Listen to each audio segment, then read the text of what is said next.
Hello, I'm the Nostalgia Critic guy. Remember it so you don't have to. You know, I was walking down the aisles of the video store when I noticed something I haven't seen in years.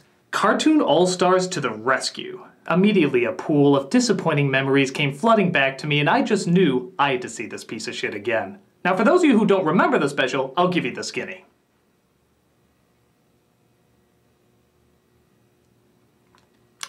Usually some clips from the special would play here, but seeing how my copy died a long time ago, I'm just gonna move on without it. Critic. Yeah?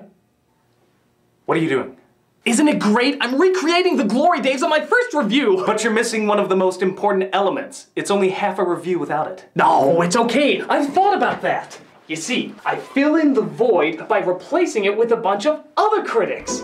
Like Black Critic, Little Kid Critic, Animated Kitten Critic, Sexy Female Critic, Invisible Critic, who might just be a wall, and of course, Cameo Critic.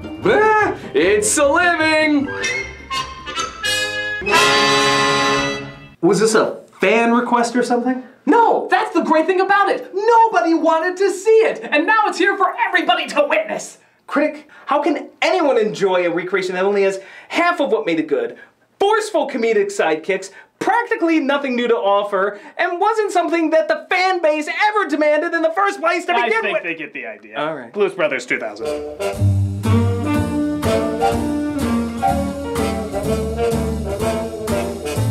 Based on the classic SNL Chicago musical about two blues musicians trying to save an orphanage and somehow end up becoming the most wanted men in America, the sequel, shot 18 years later, is kind of like that, minus the enjoyment. It's a desperate retread between writer-actor Dan Aykroyd and writer-director John Landis to relive the glory days by somehow bringing us none of the glory. As such, it's said to be one of the most pointless, underwhelming, and just downright bizarre sequels in comedy history. And trust me, that's saying a great deal. So let's see what's wrong with the past by getting out of the past. This is Blues Brothers 2000. Tell me who's out right now, John the Revelator. At first, the opening number seems legitimately subtle and even kind of atmospheric. But this movie is like Huntington's disease. It works very slowly.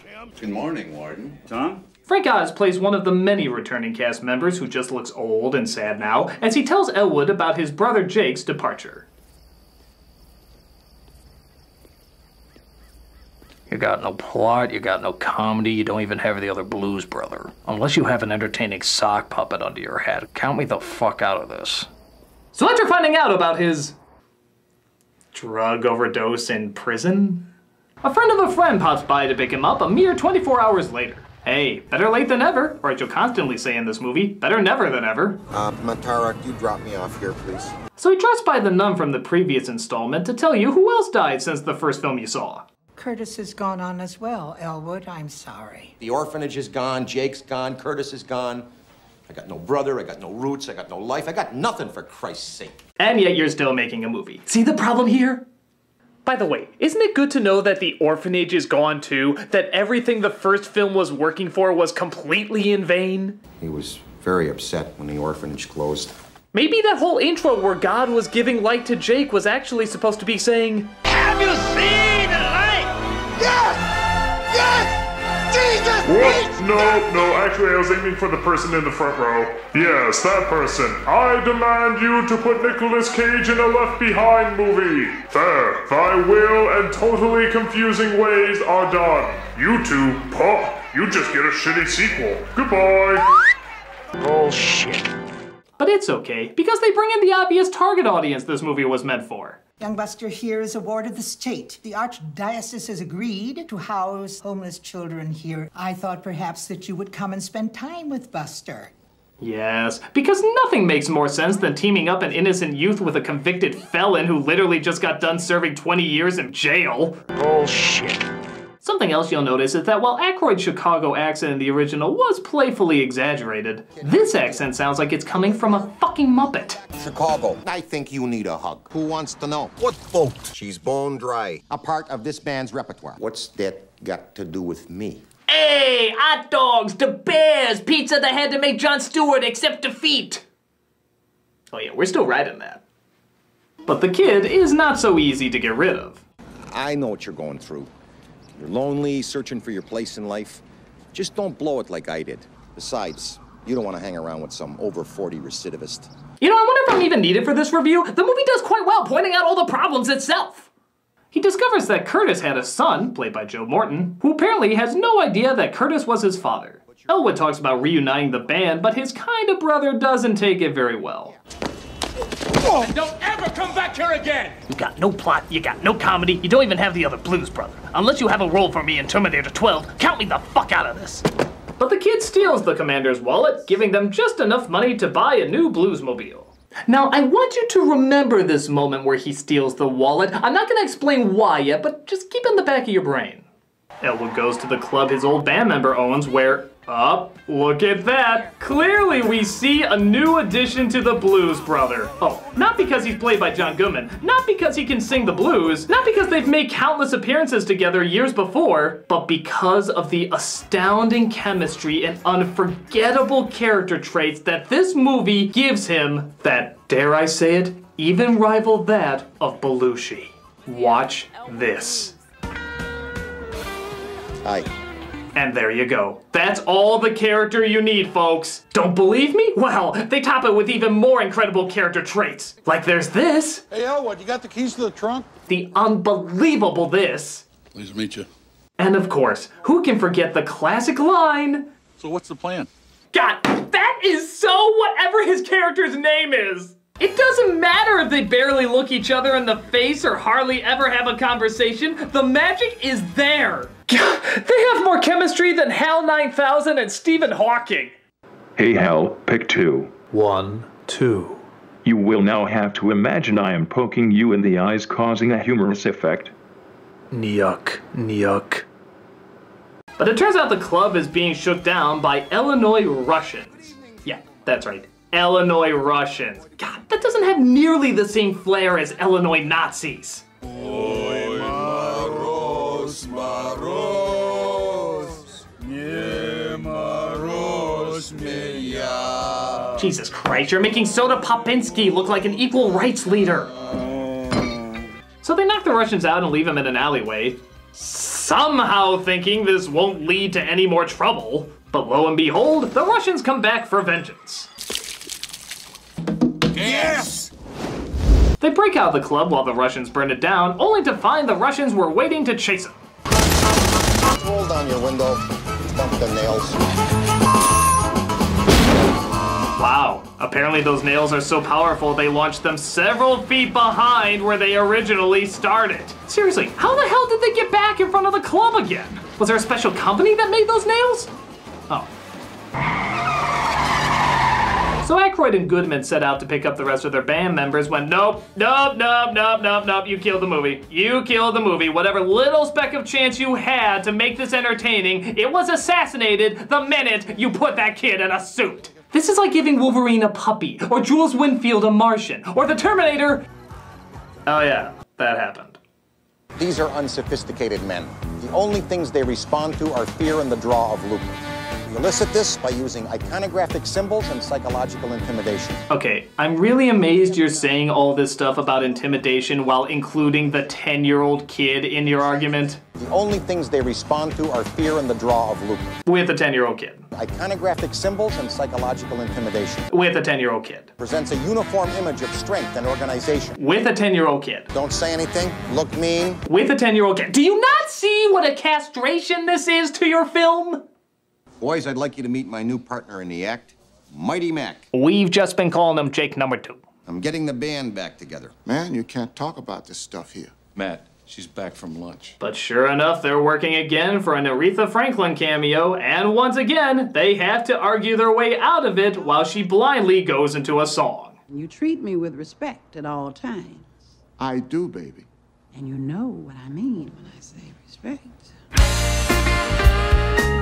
You know, where the first movie was kind of funny and how out of nowhere and unexpected the transition was, in this one, you obviously know it's coming, you even know what song it's going to be, and yet the transition is still sloppy as fucking shit. It's almost like somebody hit the screen accidentally changing the channel. Oh, sorry. You know what I mean. There's no surprise to it anymore. We know they're just gonna join the band like last time, so all we have is a slower, less energized version of the scene we saw in the first flick. This is like watching Grandma say she can still strut her stuff and you shutting your eyes as she disturbingly tries to swing her hips in a sexy fashion. Just serve the potatoes already, Grandma! Matt, this is something that I really don't want you to do.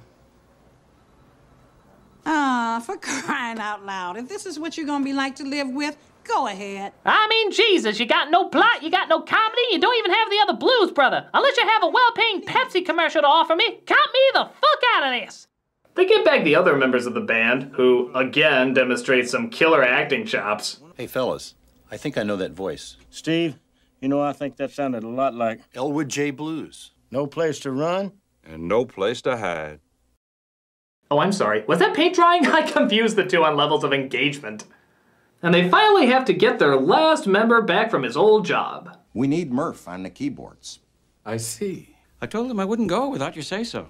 Just what is it that you do exactly? And if you could sing about it, even though we just had a goddamn musical number a minute ago, that'd be most helpful. Why do these musical numbers annoy me so much more in this film than they did in the last one? They're not bad. They're good renditions done by talented people. Even Macaulay Culkin seems to get a solo, but there's just no damn spacing between them. They just go from one song that has nothing to do with anything to another song that has nothing to do with anything. The music in the original didn't have much connection to the story either, but at least there was a homicidal fiance, car chases, funny cops, fucking Illinois Nazis. That's enough to fill in the gaps. What do we have to fill in the gaps in this one? I haven't played a county fair since '68. sounds like a lot of laughs.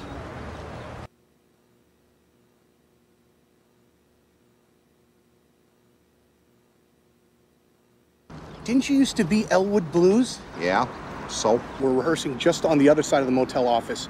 It would be so cool if you could come listen to us play. Sure. Fuck me with tuna, we just got done with a song! Are we really gonna do 3 in a row? Even waterboarders give their victims a break every once in a while. Let's have all! Oh, look at that. Our characters so don't care how the song works into the movie that they don't even stick around to hear them. The movie itself is that not interested in its own musical numbers. Why don't we just have the rest of the movie be a runaway letter from Dan Aykroyd saying, you know guys, I just don't care. I might do a little singing here or there and maybe my cartoon character Chicago accent, but frankly, I don't give a shit. Dinner's in the freezer, tell your mom I love her. Dan. On top of that, the musical numbers were in between a spiritual quest, a very bizarre redemption involving putting the band back together to earnestly and honestly raise money to protect their childhood home. That's one of the reasons there's so much urgency for the band members to leave their dead-end crappy jobs and do what's right. In this one, have you noticed something missing? Something kind of a big deal? There is no reason to put the band back together. None! At all! They all have good jobs that pay well and even rekindled old romances that seem to be working out pretty well. Why the fuck would any of them leave this behind? There is nothing to fight for, nothing to chase, nothing to gain redemption. They're stressing the importance of putting the band back together even though they forgot to mention what was fucking important about it. In the first film, the phrase was, "We're on a mission from God. We're on a mission from God. We're on a mission from God." Now in this one, the phrase is, "The Lord works in mysterious ways. The Lord works in mysterious ways. The Lord works in mysterious ways." Yeah, so mysterious that you took 18 years to work on a sequel that somehow you forgot to give a reason for even fucking existing. It's kind of important for a film to have a reason to fucking exist. Especially when it's a sequel to something as goddamn awesome as the Blues Brothers. Fuck it, I need a break. Here's the only thing certain after death, taxes, and everything you love either getting a shitty sequel or a shitty remake. Commercials.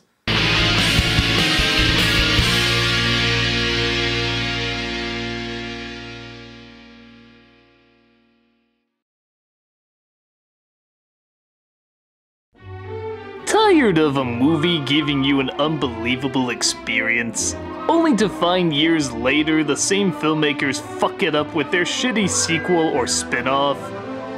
Well, fear no more, because we've invented Fuck It All. Now you can stop caring about a movie series you once loved by acknowledging it probably wasn't that important to begin with. Can you believe the person who directed Alien did this? Sure. It makes no sense and pales in comparison to the original. Whatever. Hey, if I didn't know any better, I'd say you didn't think this was a big deal. I don't. It's only a movie. What? I used to be emotionally invested in what I watched, but now, the more I think about it, maybe Joseph Gordon-Levitt should play Robin. No! Maybe The Hobbit did need all those extra scenes. You're insane! Maybe midichlorians aren't such a bad idea. Wake up, damn it! Don't go where I can't follow! With a heavy enough dose, you'll forget all about Sofia Coppola in Godfather, Emo Peter in Spider-Man, and all pretentious dialogue from the Matrix movies. Keep it together! Keep it together! Fuck it all. Because it doesn't matter if one of the Blues Brothers is a little kid. Or John Goodman. Or Plotless. Or has a car that can do anything, because, you know, who cares? Who cares at all that it's a timeless classic, the original? Yeah, who cares that we just want to fuck it up? I mean, we just want to totally destroy it because, you know, it's just the Blues Brothers. It doesn't matter that it's a Chicago icon. It doesn't matter. It doesn't matter at all. Excuse me, can we call 911 or something? No, I want to get this off my back. I want to get this off my back. The Blues Brothers is just this big symbol of Chicago, and it's funny, and it's creative, and it's musical, and it's fantastic. And when they tried to just half-ass it like this, come with me. Let me show you something. This is Hollywood Boulevard Theater. It's a good place you can get alcohol while watching your movies, which you'll definitely need for this film. But you notice what's on top of there? The Bluesmobile. And not just a Bluesmobile, a statue of one of the Blues Brothers, Dan Aykroyd. They put a fucking car on top of a movie theater. You wanna know why? Because the movie means that much to them. It means that much to Chicago. It's an incredible film. The music, the action, the comedy, the writing, it's so fucking unbelievable. And for you, after they made a goddamn statue out of you, Dan Aykroyd, just make this insult, this fucking insult to this goddamn classic masterpiece. I'm sorry, it's despicable. It's fucking despicable. That's what the Blues Brothers means. That's what they're all about. And for this movie to not even fucking try to acknowledge what the hell they are and what the hell they meant, it's just bullshit. No, I'm not even doing a transition. I'm just going back to saying what's fucking wrong with it. Apparently something resembling a plot tries to rear its ugly head in the second half, as Sister Conan O'Brien, Tom Brokaw, and the secretary from Ferris Bueller's Day Off inform the Holy Mother that they think Elwood has kidnapped the boy. Of course, rather than just explain he's not kidnapping him, though the more I think about it, maybe he kind of fucking is, they instead have to stage a getaway out of a diner filled with cops. He's having an attack! It's extremely contagious! What is Sam here? Run away! Oh, of course, the old look like a minion from Mario 2, which will cause the police to do nothing for some reason, allowing you to go into your car and spin around for a solid minute or 3, also causing the police to do nothing for some reason and then take off driving. Ingenious? But it's okay, because they brought in more people on this case. Ones that don't just stare blindly at tricks that wouldn't fool a kindergarten class. I have every lawman in 2 states on this border. Let him just try and get through this roadblock. I do hope my pompous declaration of righteousness is by no means comedically foiled. But hey, it's the Blues Brothers. I'm sure they have some awesome driving skills that result in a kick-ass chase scene or this bullshit.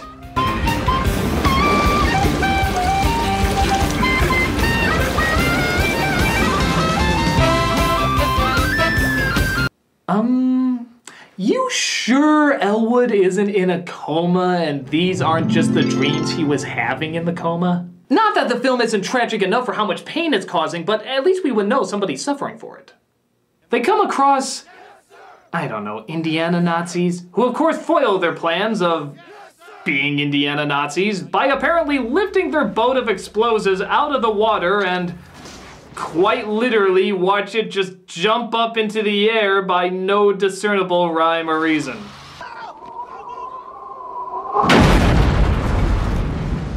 Did you hear something? Nope. Funny. Neither do I. So they find a way to sneak into their next gig. A hidden Elwood tells them to find a place to park and... Wait a minute! No, stop.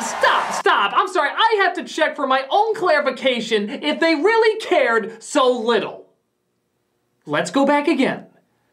They sneak into a gig, Elwood tells them to find a place to park, and is there anything, fucking anything that shows how they randomly got in a flaming car spinning on a loop? Right? This film has been edited for your viewing confusion. Hell, the advertising for this movie should just be, tired of the world making sense? Blues Brothers 2000. And everybody would say, yeah, humanity did lose its fucking mind, didn't it? Of course, they start playing their next song to the audience's delight. When all at once a mighty herd of red-eyed cows he saw, plowing through the ragged Oh, good. Hopefully God has come to destroy this movie before it gets any worse. Ghost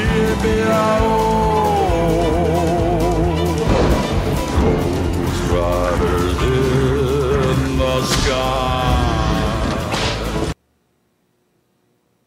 Ghost riders in the sky. You know, I was gonna ask when did they stop making a Blues Brothers movie, but I don't think that question would be appropriate. I think the real question is, when did they ever start making a Blues Brothers movie? What the hell is this? It's not Blues Brothers. Maybe it's fucking Claymation's Blues Brothers, but it's not the Blues Brothers we grew up with. This is just dumb. Random and fucking dumb. It's like suddenly going... Goes Pony Rider, goes Pony Rider. His head is flaming, but his story's tragic, cause he never knew friendship was magic. Goes Pony Rider. Critic. Wait, didn't you do this joke before? Look, I don't know the scientific explanation for it, but for some reason, every single time somebody says pony on the internet, the views go through the roof. They do? Yeah, watch. Pony! Pony! Pony!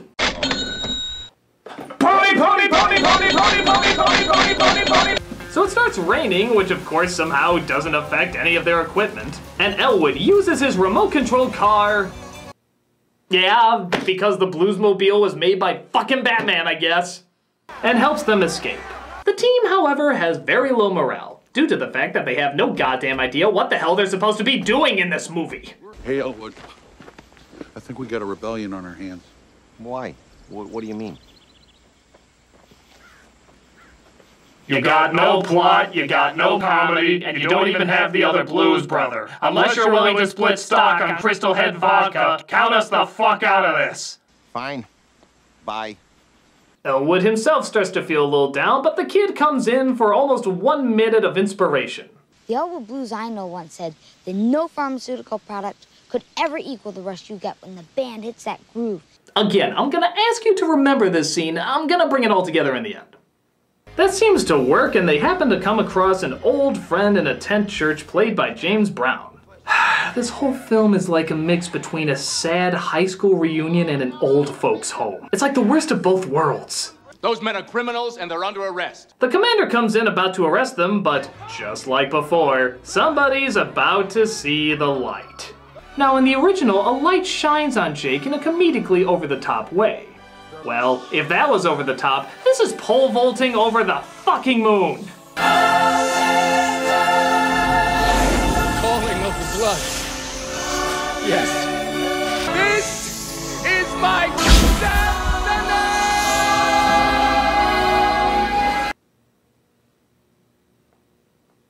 You know, I'm just gonna try something here. I'm sure you've all played this game before, Cards Against Humanity. They have an online version. If you haven't, you should. It's fun. Bring the kids. I am so convinced that this movie is so batshit insane and so doesn't care what the hell they put on screen that I'm just gonna choose 3 random cards and see if that randomness, that totally out there randomness, matches up with the rest of the shit that this movie gives us. So, let's see. A 130-year-old voodoo witch, zombies, rednecks being turned into rats. You know, I'm gonna give this movie the benefit of the doubt. I don't even believe that this film, with all its batshit craziness, they did it, didn't they? She's a 130-year-old voodoo witch.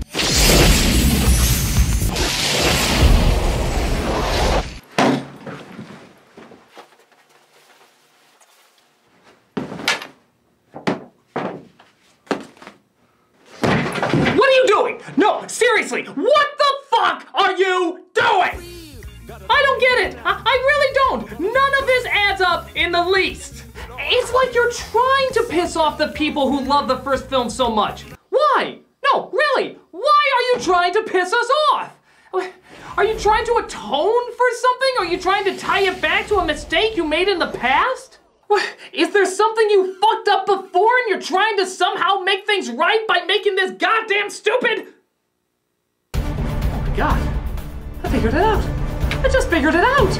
The crazy scenarios, the magical crap, having nothing to do with the original. The fact that doesn't make any goddamn sense whatsoever! I got it! I finally got it! They were trying to make a live-action version of the video game. Think about it. Every hit movie needs a game, and clearly the game had nothing to do with the original, so they were trying to tie them together so that they wouldn't have to make another game. God, I see it now. Have you seen the light? I see it! I see it! Do you see the light? Yes! Yes! Jesus H. Jesus Christ! I see the light! You guys are fucking morons!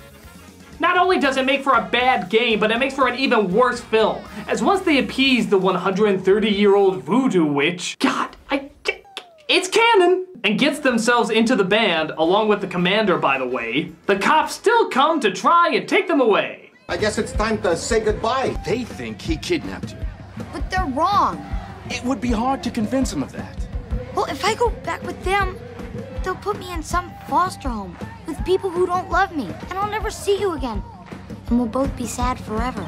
Okay, this is what I was getting to before. Remember why I told you to remember that one scene that was only a few seconds long of the kid stealing the wallet? And remember why I told you to remember that other scene where the kid motivates Elwood and that was only over a minute long? Well, those two scenes are actually more important than you think. I know you thought they were just pointless little scenes, one only being a few seconds long and one only being over a minute. I mean, how long is the movie? 2 hours? What big difference can that make? But actually, it makes a huge difference. A huge fucking difference. You wanna know why?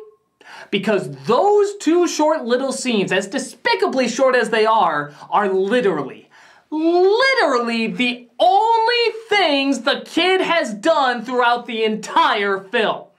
Oh sure, he dances a bit, wears a suit, even plays a harmonica, but in terms of contributing to anything else, I mean like anything in the story, any kind of character traits, any kind of personality, nada. Not a thing. He barely even says a word throughout the entire film, or looks Elwood in the eye. A 2-hour movie, and he has a minute and a half of worth. So, at this big scene where you're supposed to want to see them together, it literally makes absolutely no sense whatsoever. This completely ridiculous visual to the Blues Brothers story was entirely pointless. Pretty fucking amazing. The Lord does work in mysterious ways, Elwood. Yep. Bullshit. Put on your seatbelt. The only thing we can hope is that all that wasted time, all that lack of character, all those lazy jokes, at least have been sacrificed for one hell of an epic climax. You're fucking kidding me. You're goddamn fucking kidding me. That was the end of the movie? That was the end of the movie? Did you see the first film that you apparently made? Did you even take a glance at it before you made this piece of... If you don't recall how the first film ended, I'll give you a little reminder. It had... And... And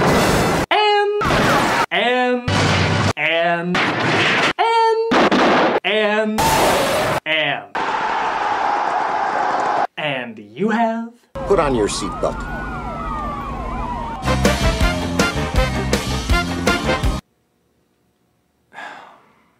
Movie, I'm not angry.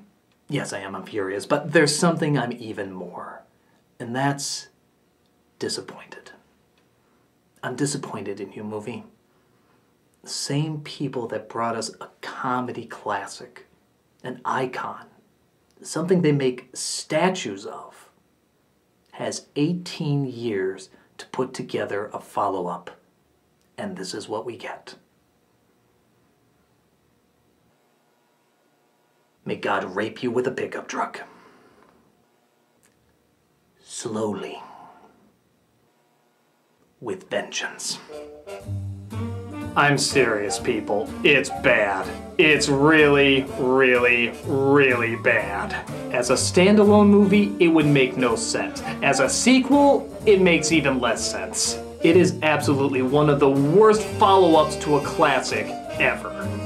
And if you're wondering if there's anything of value, even the smallest, tiniest, teeny-weeniest little thing, actually the soundtrack's not bad.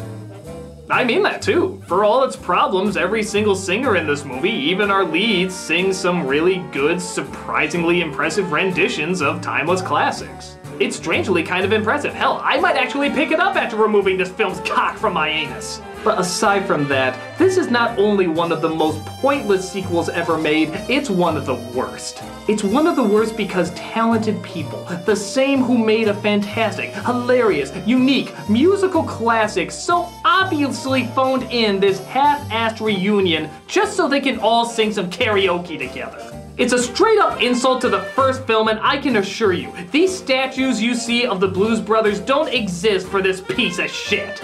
They exist for something smarter, funnier, and just all around better. And the fact that this is connected to it, I need my fuck it all. I'm the Nostalgia Critic, and hopefully in a few minutes I won't remember who I am. Jesus shit!